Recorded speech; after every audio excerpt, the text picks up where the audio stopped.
Hello and welcome to EduCurious. We have special guest with us this morning, longtime educator Pat O'Frill. I'm so glad to have her. She's one of my dear friends, and she is coming to us from the mountains of North Carolina. So, hello, Pat. Great to see you. So, I want to hear all about your educational journey. You have taught in different locations, different areas. You have a wealth of knowledge. And so I want to hear about the evolution of education. It's not really the same today as it was 5 years ago or 10 years ago. I I started after high school. I graduated in 1961. I was not able to go to college right away for a number of reasons. So I had some odd jobs. I was a dressmaker's assistant. I helped my mother and father in a dancing school. I also worked as a recreational aide in what was a state institution for the developmentally disabled, and and went to art school part time at night for a couple semesters. I then, I had always known that I wanted to be a teacher, and that came from I went to a small country public school, but I had excellent teachers. And I had one teacher in particular who helped me, I guess, to believe in my own possibilities. I didn't come from a family that encouraged college or professional status. And I really didn't know my own possibilities. I kind of assumed I'd get a job after high school. The idea of college was very a remote thing for me, even though I was lucky enough to be surrounded by friends who were going to college. And at any rate, one teacher in particular really influenced me, and I think he was the reason. And I knew his wife and family as well, and visited them. I mean, we became good friends and were friends throughout my lifetime. But somehow, at a very critical point in my life, he showed me these possibilities and encouraged me uh, to go to college. So I always felt I had I still do, that I had and have a great debt to him and to the other teachers I had.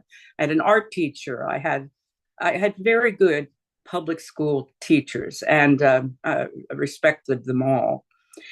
Anyway, that was what I came from, but I wound up having to go to college at night. That was just the circumstance in my family. So I did my whole bachelor's degree part time, and I had some interesting experiences along the way.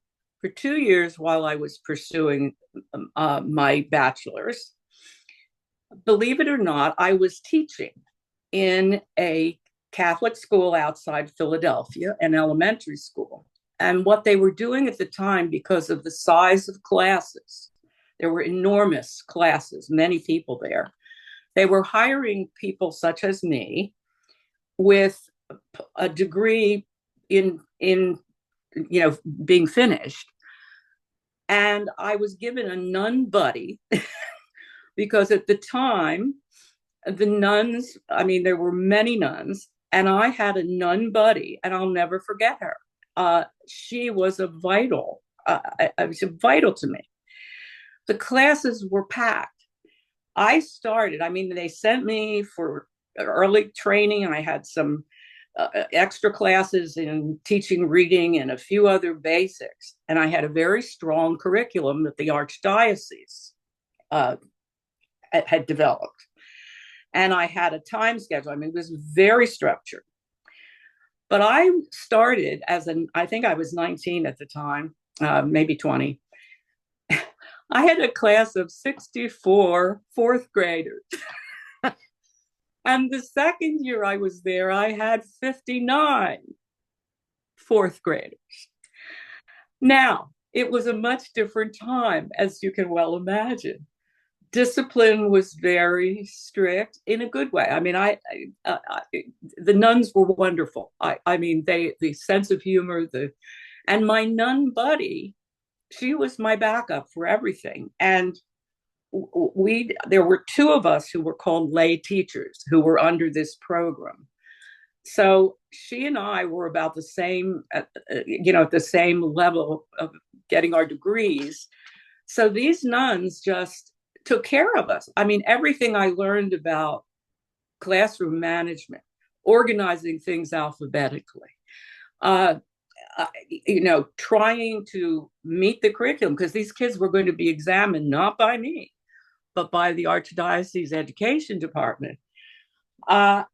I went to Sister Catherine Thomas. I mean, she was my guideline. I mean, and she, fortunately, I mean, I was just so fortunate. She had a wonderful sense of humor. She had a wonderful way with the kids. She could give them the eye and they would settle down. But she was gentle, funny. They loved her. I loved her. At any rate, I was there for 2 years and learned a lot of basics. Again, pretty rigid. There were no extras. There was no music. There was no art, only what I could do. There were, anyway, but that was sort of the first, my first 2 years. Then, for financial reasons, the public school nearby, and I knew people there, were hiring someone they were starting a kindergarten, and they needed somebody to be the kindergarten aide who would serve two teachers. And the pay was better than my other job. So in order to continue my college and pay for it as I went, I had very little choice. And I was glad. I worked again with two great kindergarten teachers. I went in with one idea that, oh my God, this is just going to be fun and games and play and cute little kids. And I had no idea. These two women who ran this was the first year of kindergarten. It was all new. I'm telling you, I came away with an admiration for preschool and kindergarten teachers that I would have never had if I hadn't lived through it. They were wonderful. And they had, because of the kind of district, the funding, everything else, they had one class of 25 in the morning and one class of 25 in the afternoon, each of them. And I went back and forth between the two rooms. I helped with snacks. I helped with bathroom. I helped with room decoration. I helped with record keeping. I had no idea. Later, when I taught higher grades, I realized I could, I didn't like to do this, but I could, for a half hour, say to the kids, now I want you to open your book and I would like you to read pages blank to blank. In kindergarten, you're present every moment and 10 things are happening at once. I mean, the same time the milk is being spilled, a kid is crying, there's a bathroom accident. I mean, it was just unbelievable. I learned so much. I watched these two women intervene. I mean, this was before there were any kind of special services or anything like that. I watched these kids intervene and these teachers intervene. And they knew, oh my goodness, now look, this kid has a hearing problem. I know it. We have to have him tested. I think there's a vision problem here, but I'm not sure. Something's off. And they would intervene. There was no resource department. There was nothing. We had the school nurse. But those teachers recognized things. They recognized kids who were too immature. They recognized kids who needed special things. And at any rate, it was a great experience for me. And it really opened my eyes to a lot about the foundations of education. Okay, finished my degree. Was hired by the same public school, and my degree had been in English secondary ed, and so I did some. I had a combination of junior high and ninth grade at the time, so I got all the wonders of middle school, uh, and again, my eyes were open from seventh grade to ninth grade. The changes and the levels of aging in one classroom. And again, this was before any resource programs were available, or anything. So I had to work with kids where they were. I had to follow. I mean, again, now we're into state. We at that time it wasn't quite the state standards that we are very familiar with now, but still there was a curriculum, and they and it was I was in that position for 7 years, and toward the end of that 7 years, I mean, a couple things happened that were great. One highlight, and again, I'm trying not to spend too long on this because I move so much. I always kiddingly say I'm a gypsy who's masqueraded as an educator. But anyway, we at that time, some money came through for a grant that lasted about 2 years, and I was one of two other teachers. It was for a humanities class in ninth grade, where all three of us would be coordinating. The idea was trying to integrate, trying to pull together the commonalities. And so there was an art teacher, a music teacher, and I was the English teacher who would bring in literature. And again, because I'd grown up with dancing teachers, I'd grown up dancing, so I could bring some dance into the thing. And I forgot I directed some high school plays and all that kind of thing and had a dance club, at any rate. But we had this humanities program. And again, we were operating in the dark. This was pre-computer. I mean, we're talking ancient history here. Whatever we did, we had to do with libraries or whatever. And we tried to pull together common themes and things where the arts overlapped with literature and music. And so if the art teacher talked about romanticism, let's say, I could do some romantic poetry. The music teacher would do some music. The art teacher would do romanticism and painting, that kind of thing. We did a lot of that with unit-based things, a lot of projects, a lot of speakers.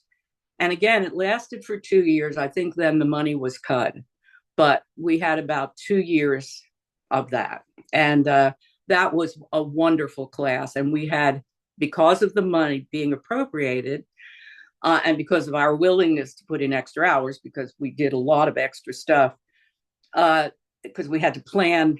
We had one class of this, but we had to plan together.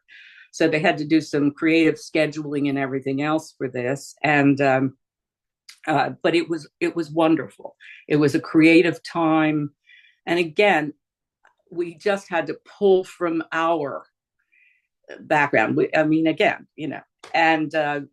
the kids really loved it. And again, that was sort of that time. All right, shifting forward. A lot of things changed for me, and I got a job in Center City, Philadelphia, in the midst of inside a psychiatric hospital. This was, again, unique to the time. This would not happen now. later, as I talk, I have worked in treatment centers and that kind of thing. And there often is a teacher there to try to coordinate studies for the adolescents. But at this time, insurance was much different. And we had kids who were hospitalized, who were in the hospital for their whole 4 years of high school. We had an accredited high school with 12 teachers. And I was one of the two English teachers. And I also did humanities because I'd had that background from doing it in the public school.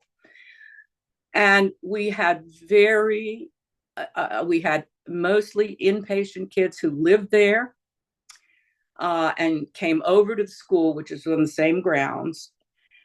And then we had an outpatient program. And so we had kids who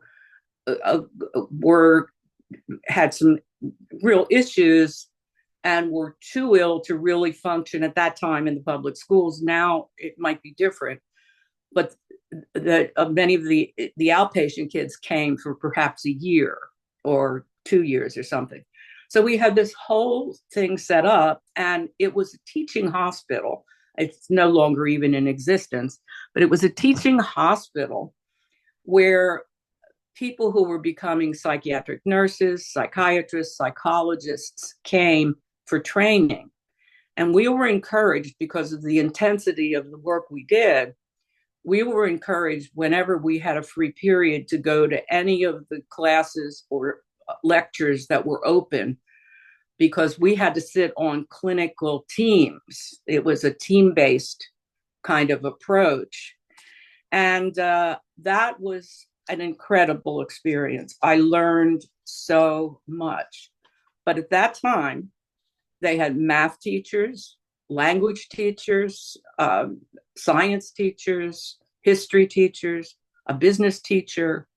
Yeah, and the kids went through the curriculum to the extent that they were able. But it was an incredible thing. My classes, it would be unusual if I had more than 5 kids in a class. And sometimes several other adults would be in the room. If somebody was needed to have somebody with them if they were prone to violence or something like that. I mean, I don't want to make it sound dramatic, but these were just the realities. Then someone else would, a tech person, be with them to support them. And there were a lot of things I had to learn before I could even start teaching. I had to do 2 months of total orientation till I, was able to, to sort of connect in this way and really do the individual planning that was required and work out things for each kid that were possible. Sometimes kids were not able to leave the ward because they were suicidal, and again, I don't want to make it sound too dramatic. This was just the reality. And sometimes we would have to take their lessons to the ward, and if they were cogent enough to do some reading or to do some writing or to do some work in the regular curriculum, we would go over and do a one-to-one with the kids. So anyway, it was a very unusual experience. I don't think it would happen today. Insurance doesn't have people stay that long, unfortunately. I say, because I saw kids get better. I saw kids get through the crisis, get through. Again, I saw some things that seemed miraculous of kids who came in who were, really ill, really into psychological distress. But it changed something in me in terms of my empathy and my ability. I think wanting to be teachable, realizing I knew very little when it came to this, and having to be open to some of the ways and methods that were a far cry from, my other experiences. Okay, during this time, I also I worked with a woman. We had a reading specialist, and the reading specialist at our school asked me if I'd be interested in doing some part-time teaching, and it was at a college. It was an inner city college that was a satellite in Philadelphia for working adults.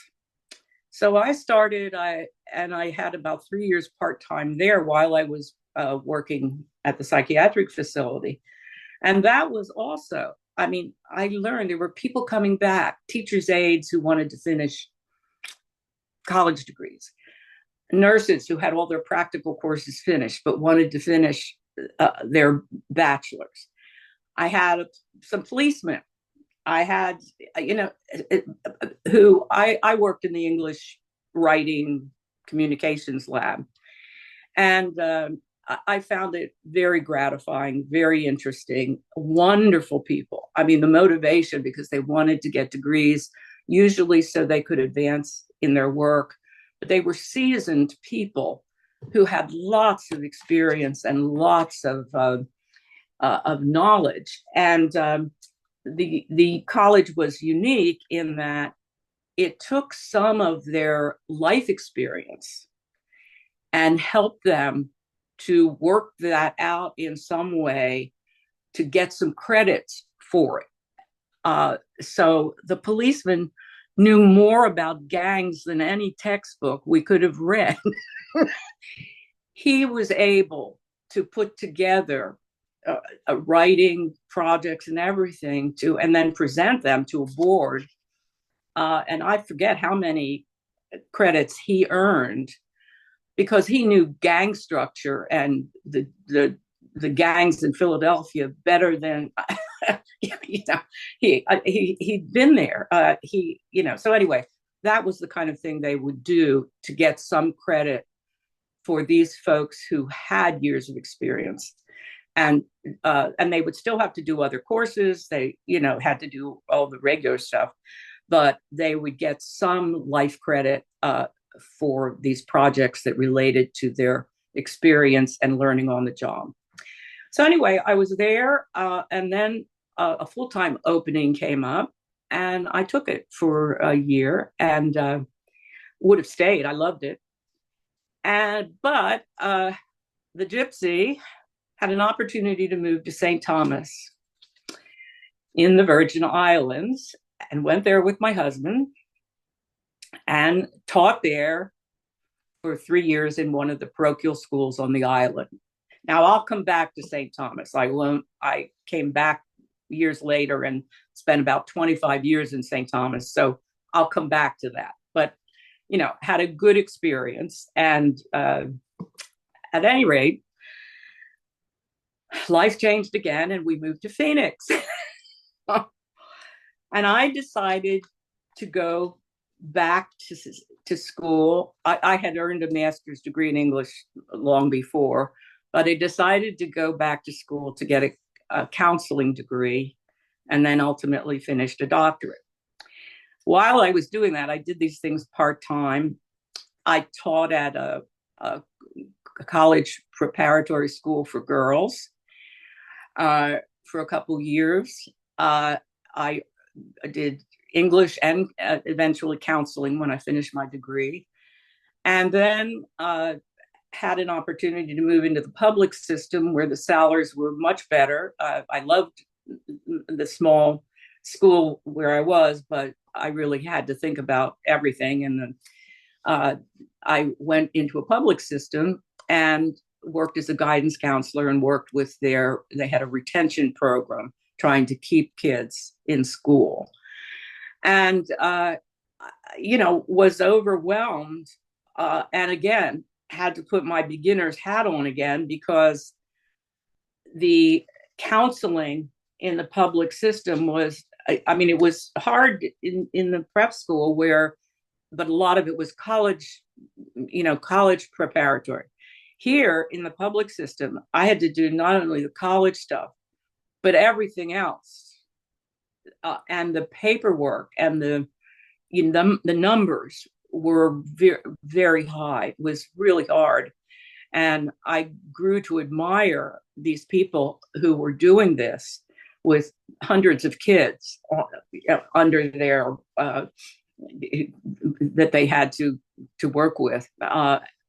Anyway, I then decided that I was there a couple years and decided to go back to the university to finish, to really work on my doctorate. And while I was doing that, I taught English in the English department. I taught some education courses with a professor who I was a TA.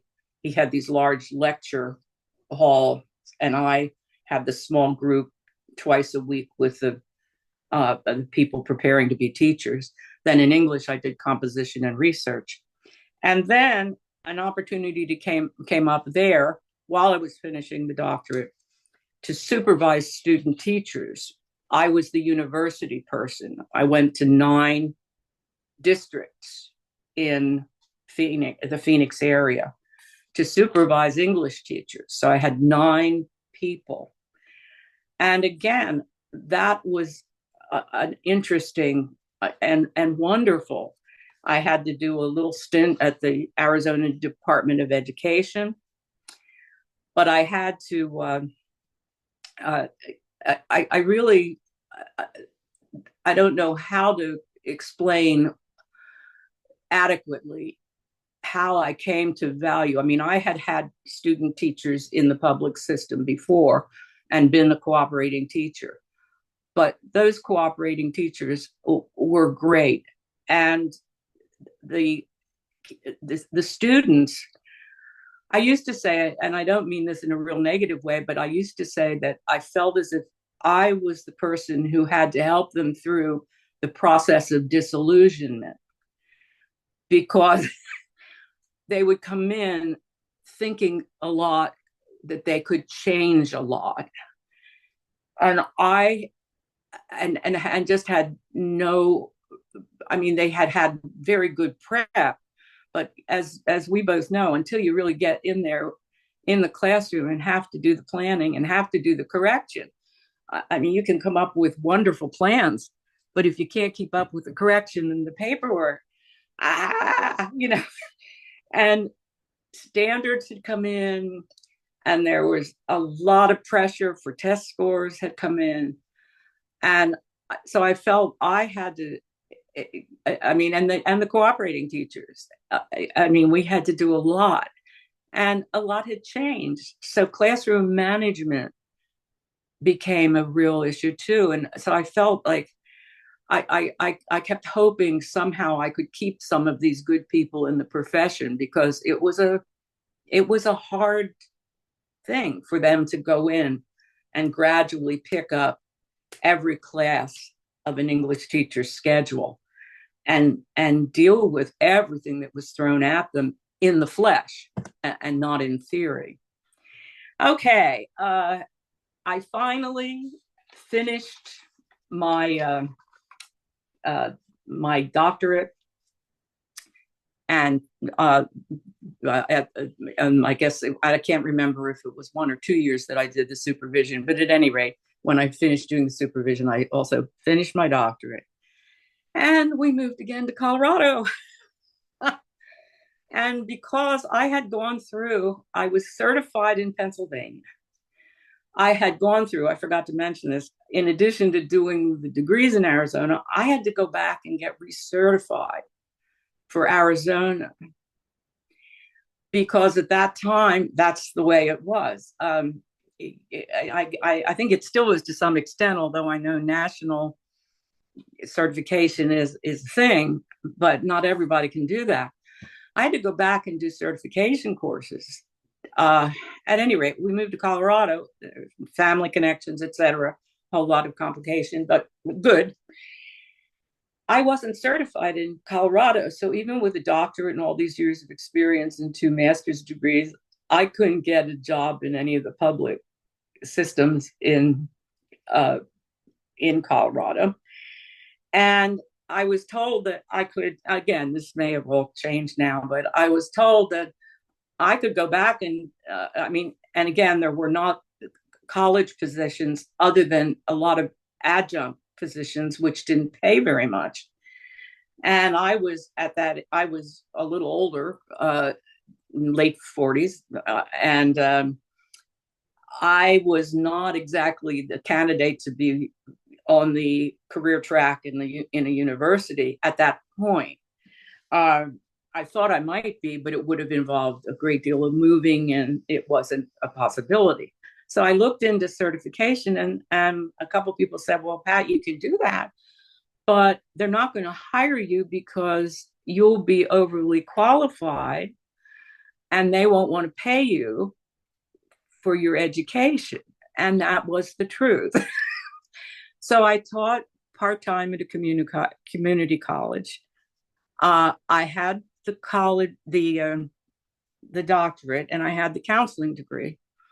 I went back and I did certification training because I had a year in my counseling degree. I had a year's internship in drug, alcohol, mental health counseling, and I went back and did their state requirements for addictions counselor, and I went back and did that kind of counseling for the years that we were in different institutions, treatment centers, and did that kind of counseling in two treatment centers. One I would have stayed, but they closed, and then moved to another one. And then my mother became ill. We moved back to Pennsylvania, and I found a job again. I had put out for education. I put out 60 resumes, and I got nothing. So I continued with addictions counseling in an outpatient clinic in Pennsylvania. And one day I got a call that one of the counselors in the local public school was ill. And anyway, I worked my way into a job doing counseling in English in a public school in Pennsylvania, and loved it.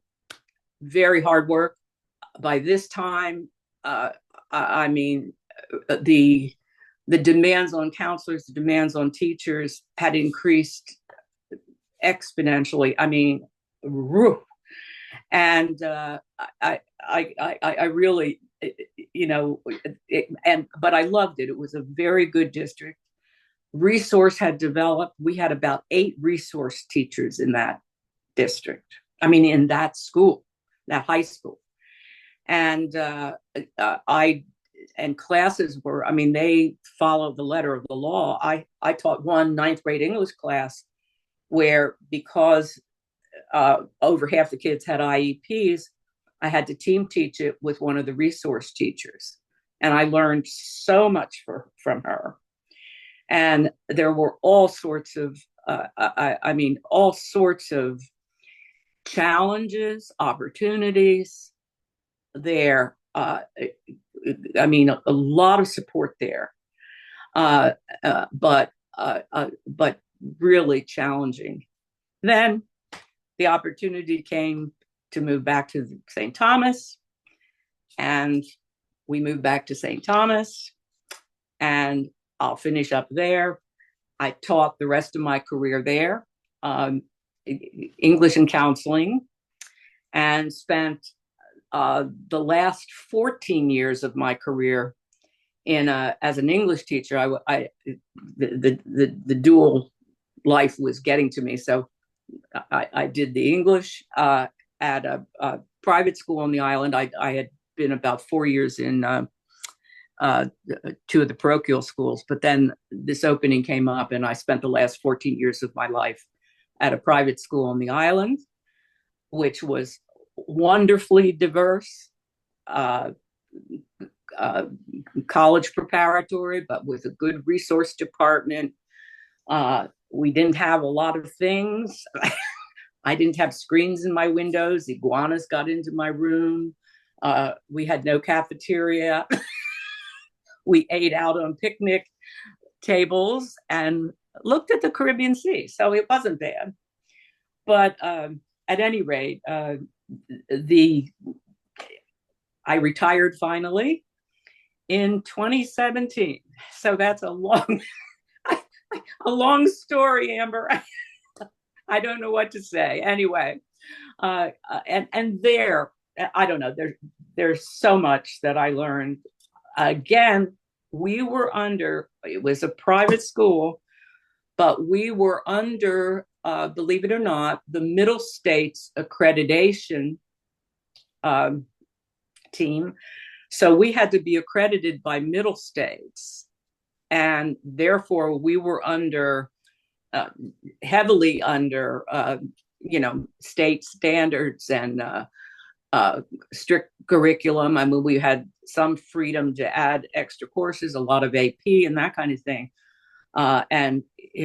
Most of the kids did leave the island to go to college, but it was an incredibly diversified population and interesting.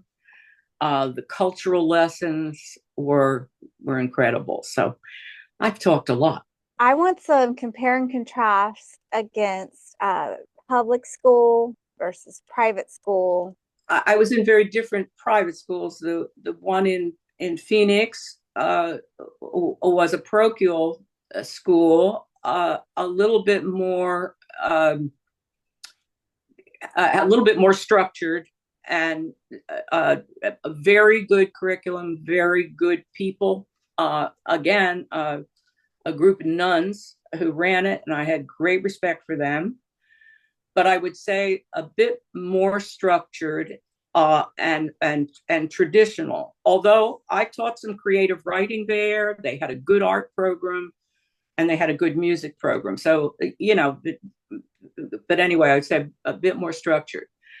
The private school on the island was it had a history, and I saw some of the changes.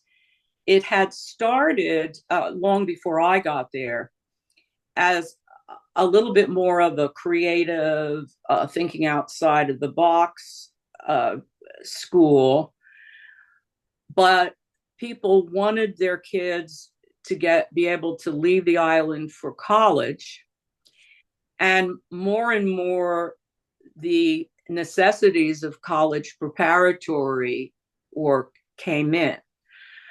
But they were still able to bring in many over the years, not always in one year, many more creative kinds of things that could be worked into the curriculum. I taught some creative writing there, for instance. They had a large art department. If somebody wanted to offer an elective in something, they could put in to do it. Sometimes they'd have the funding, sometimes they wouldn't. But so that and they had a lot of AP classes, a lot of honors classes. The scheduling became tricky because the first private school I was in was 9 to 12. The private school I was in for 14 years on St. Thomas was pre-K to 12. So it was larger, had elementary principal, middle school principal, high school principal, a lot more coordination, larger, but they would entertain ideas that in terms of creatively attempting to send us out for in service, bring in people for training, for staff development, for that kind of thing. There were more funds, there was more ability to do that. However, the first private school had, and this again I've noticed in private or public, Uh, the first private school had a principal who'd been there for years and was there years after I left. And she was very good. She was a nun, very, very good. I loved her. She set the tone for everything. And many of the traditions of the school have been built over many years. So there was a sense of tradition that was very, very strong. In the other school on St. Thomas, it turned out that before I came, there was one headmaster who had done remarkable things to bring this school from sort of a freewheeling thing to, hey, we've got to have some of the creativity and freewheeling, but we have to get these kids ready for the real world, and we have to balance this. He did a wonderful job, and he unfortunately died. After that, and any, not all, but several of the traditions eventually died with him. And there were a series of headmasters and headmistresses who each set their own tone, but wanted to do it differently. I was there through the transition times of one head person after another. One would come, I was there 14 years. One would come and be there maybe 4 years. One would come and be another 2.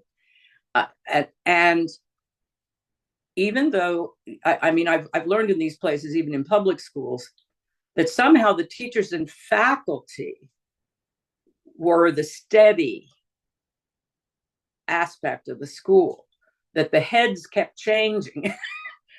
But we would group together and got closer as we went through these different waves of leadership style. I don't know if that makes any sense.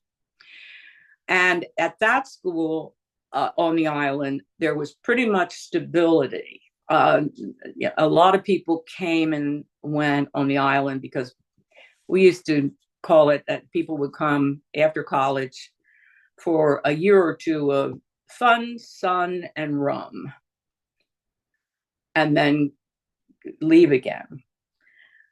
But that stopped being a possibility when people could no longer afford, having taken out student loans, had to get, because our salaries were low and the cost of living was high, had to, they couldn't do that. Most people couldn't afford a year or two of, being in the Caribbean. They had to get a regular job and in a regular school, and could not do that. So we lost people who would come and fill in.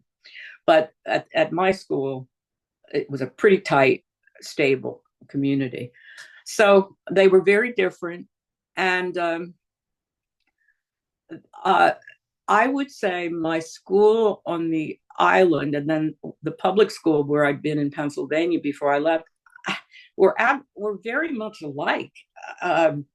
Because the public school where I was, public high school where I was in Pennsylvania before I went back to the island, was again in an area that had a good tax base, because these are realities we all live with. And they had everything. They had this wonderful resource department and art department and theater and everything. So we had, in the public school in Pennsylvania, actually, and we even had a cafeteria. We even had some things that the island school didn't, so it really depended, as I've looked at them, some of the differences had to do with economics and the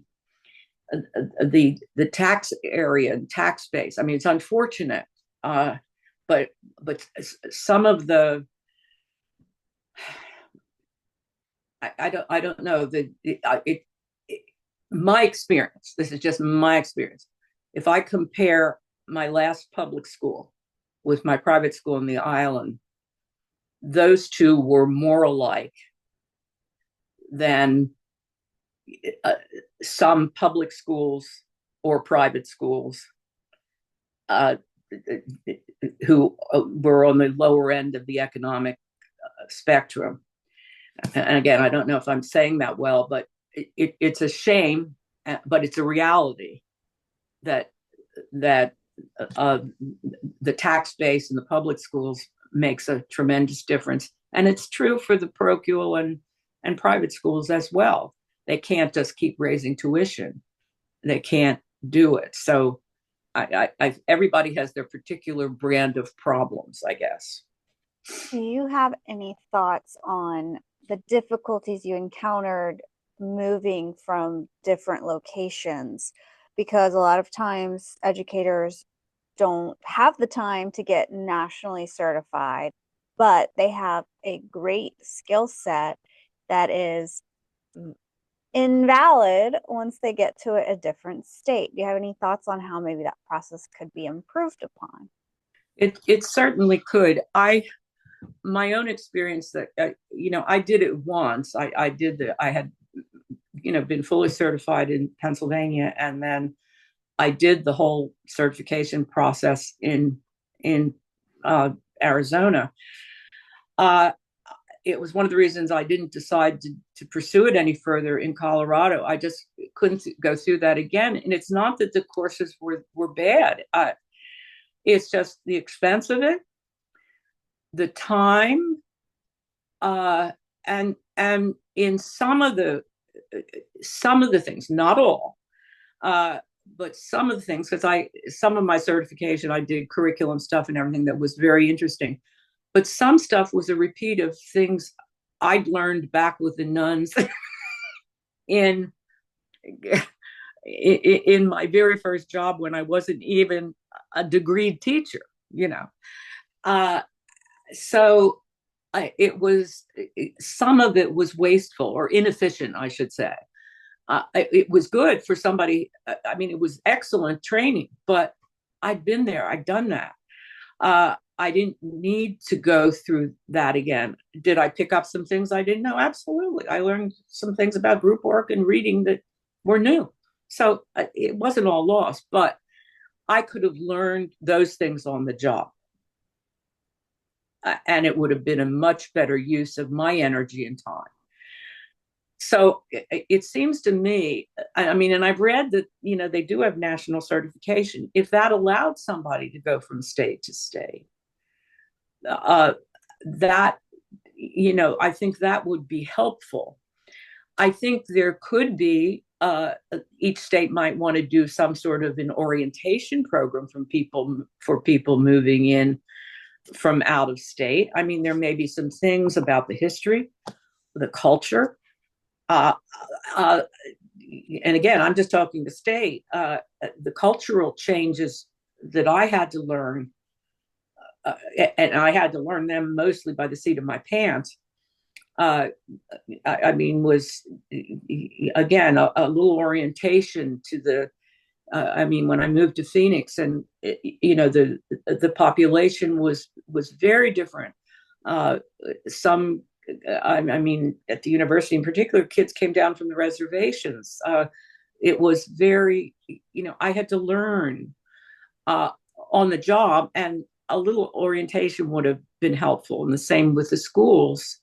Um, I, I think some orientation would be helpful, and I think a national certification program would be helpful.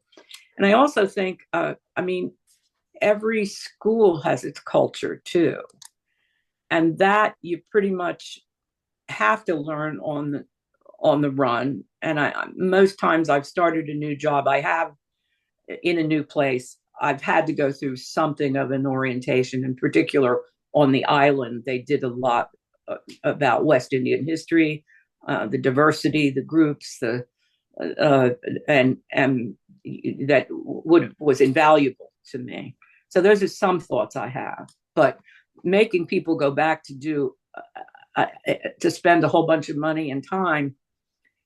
I mean, maybe a course or two, perhaps done on the job, would have been okay.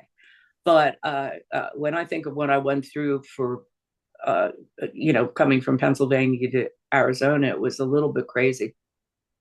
And we are moving around a lot more. And I feel like there needs to be a pathway that makes it a little more efficient I'm not Yeah, saying easier, but I'm saying that streamlines it a little bit. And I yeah. really liked how you were talking about that adult learner program that you facilitated, where it took somebody's knowledge already and it built a certification program out of that.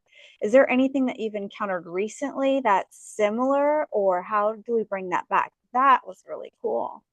I think there are a few programs. I don't know a lot about them now, but when we were doing this, now that satellite is no longer there, although the main college that was doing that is still operating.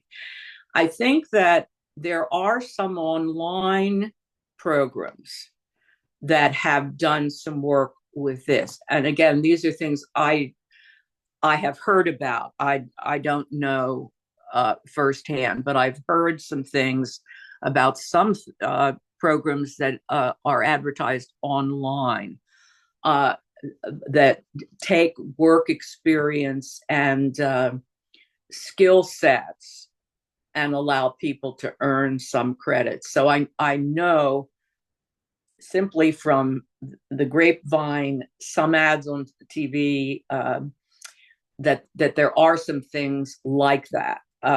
But I don't know specifics about any of them or how expensive they are or anything. But that was a wonderful program. I mean, it really was remarkable to see, and working with those people was wonderful because they were adults, they were mature, and they were motivated. Whoa, they wanted to get these degrees and they wanted to, now, is there ever heaven on earth? Of course not.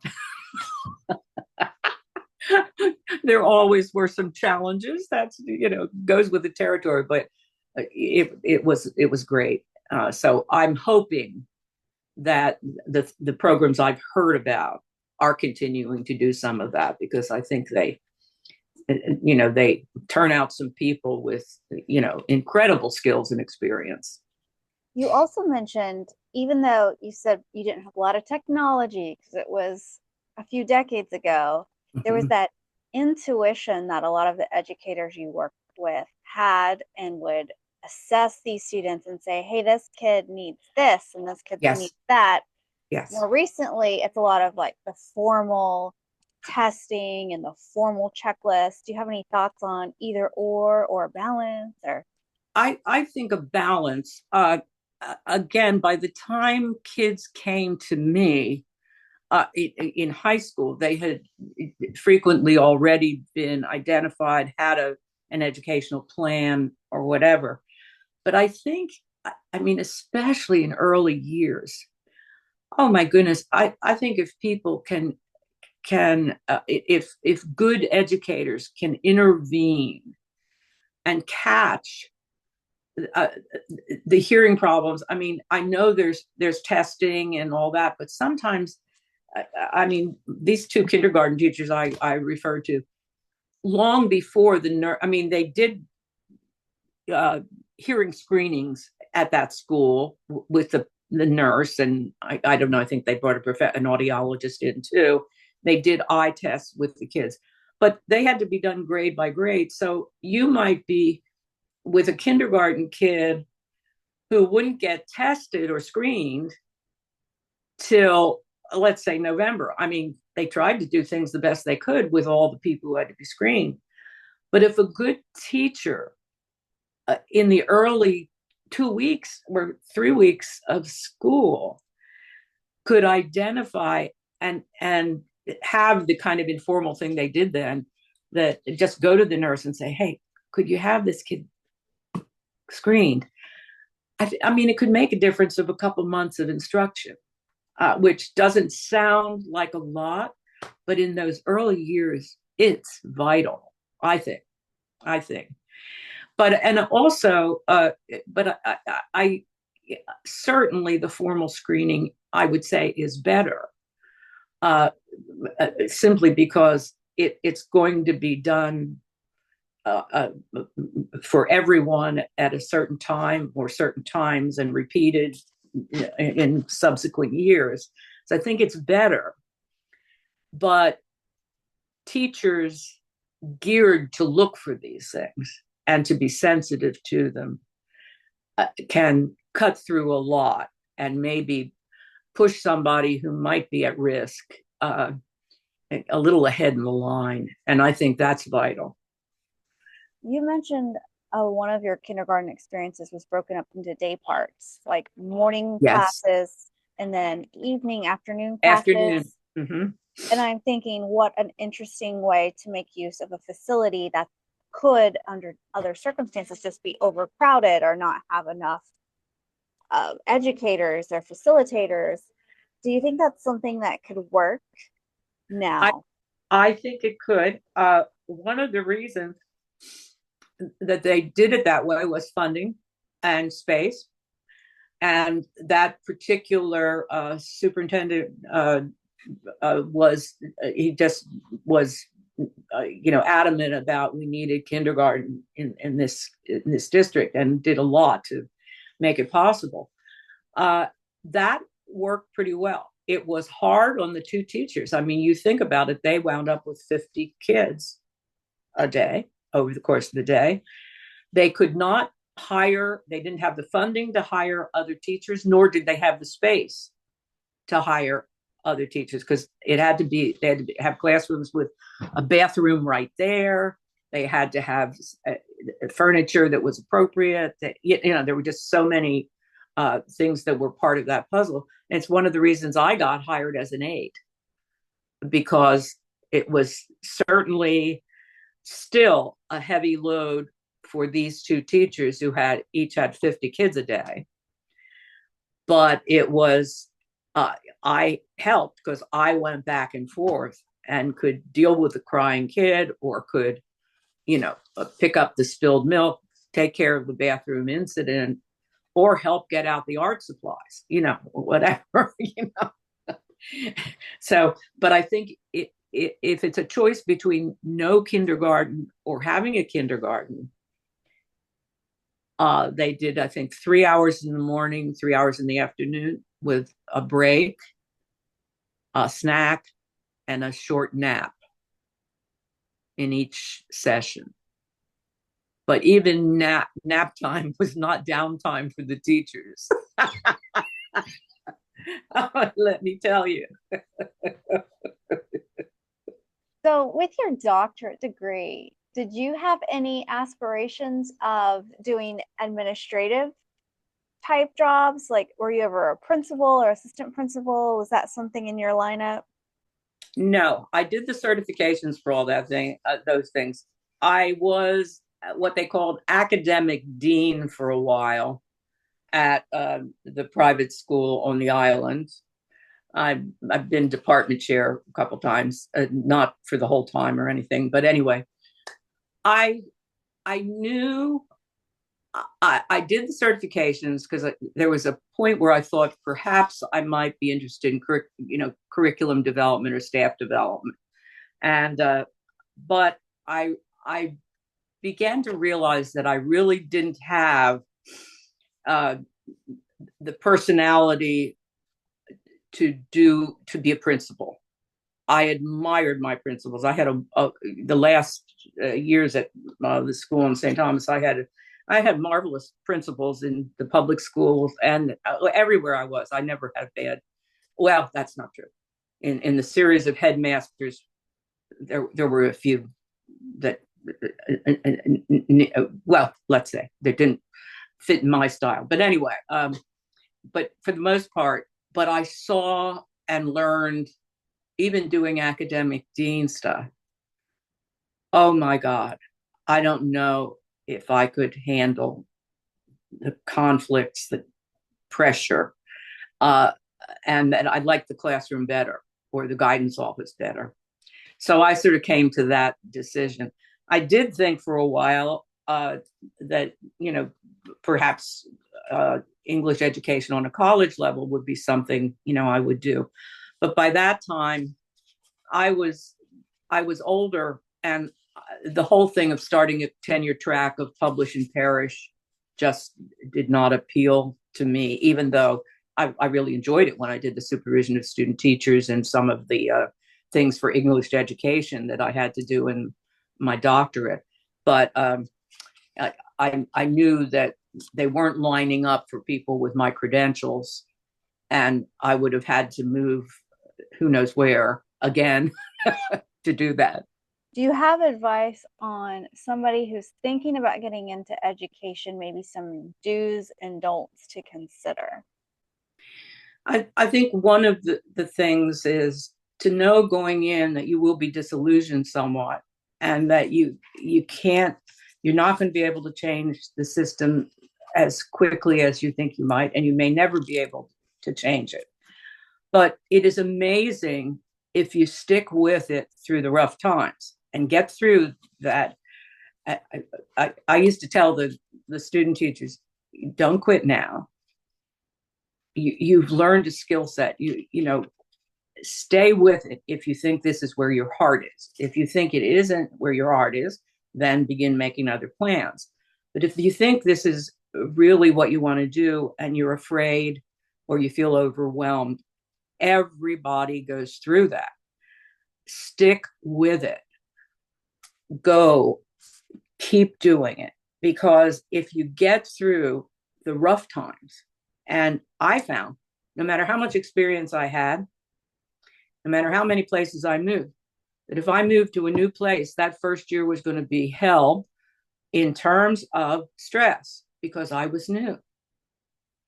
And I had to prove myself in that school culture, and I had to hang in. And that's the same for a new person. That, but to, if you think this is where your heart is, to stick through it, to find out who you can rely on in the system, to find people you can talk to. If they have a mentoring program, be part of it and an active part of it. And or find the people in your department or on your grade level who seem to understand the culture of the school, to make friends with them, ask for help. Amazing concept. Nobody expects you to know it all, you know, but to hang in, because if you get through those first couple years, it is amazing when how wonderful it can be to work with kids. Is it every day? No. But under it all, did I feel I had a life of meaning? Yes. Did I ever make a lot of money? No. But did I, for the most part, look forward to the new year, to the new course I'm going to teach, to the new kids I'm going to get, and the old ones I'm going to stay in touch with? I still stay in touch with some of my students. And that I may not be able to change systems, but I can do for others what my teacher did for me, with helping others to realize their possibilities and to even think that they might have dreams. I can't assure anybody that they'll reach them, but I can pass on that has given me a sense of meaning that I don't think I would have found in any other profession. So that's kind of the best advice I can give. The rewards are internal, and you know, I always sound like a preacher when I say this, but I do think being an educator is a calling, and that sounds kind of corny, but I really do believe that. Well, Pat, I really, really enjoyed spending time listening to your journey in education, your passion, your purpose, your heart. It's been amazing. Thank you for joining us at home. And whether you're a teacher, a parent, or just EduCurious, join the community as we explore various educational topics and learn from each other. See you next time. Thank you.